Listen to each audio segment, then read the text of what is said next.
তোমরা কি ভাবছো হঠাৎ করে এরকম ফ্রিজ খুলছি কেন? দাঁড়াও দাঁড়াও, বলছি বলছি। কি বলবো গাইস, সন্ধ্যেবেলা তো আইসক্রিমটা নিয়ে এসেছে, তোমাদেরকে দেখালামই।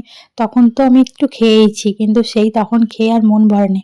তাই রাত এখন ১টা বাজে, এই ১টার সময় আমি চুরি করে ফ্রিজ থেকে লুকিয়ে লুকিয়ে আইসক্রিম বের করে খেয়ে নিচ্ছি দেখো। তো এত মানে কি বলবো, আইসক্রিমটা ভালো লেগে গেছে সন্ধ্যাবেলা টেস্ট করে। দেখতেই পাচ্ছ আইসক্রিমটা একদম সুন্দরভাবে জমে আছে। তো আমার খাওয়ার জন্য তো মনটা একদম মানে ছটফট, ছটফট করছিল। তাই জন্য বাটি নিয়ে চলে এসেছি। আর একা তো খেতে পারবো না। তাই বরের জন্য আর আমার জন্য, দুজনের জন্যই বেড়ে নিচ্ছি। তোমরা যদি খেতে চাও তাহলে তাড়াতাড়ি আমাদের বাড়ি চলে এসো গাইস। আর আমার মতো এরকমভাবে কে কে তোমরা এরকম চুরি করে লুকিয়ে লুকিয়ে আইসক্রিম খাও? অবশ্যই কিন্তু কমেন্ট করে জানাবে, হ্যাঁ? যে এরকমভাবে লুকিয়ে চুরিয়ে খাওয়ার মজাটাই আলাদা। আর কজন এরকমভাবে লুকিয়ে লুকিয়ে খাও বলো? তো বেড়ে নিলাম, আইসক্রিম বাড়া হয়ে গেছে। আর সবটা তো আজকে একদিনেই খেয়ে নেব না।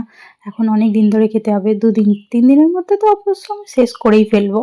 তো যাই হোক ফ্রিজের মধ্যে ঢুকিয়ে দিলাম। আবার যেমন কভারটা আঁটা ছিল এটা দিলাম। নাহলে তো আবার ফ্রিজটা আবার ধুলো পড়ে যাবে। তো আবার কি খেতে বসে যাই।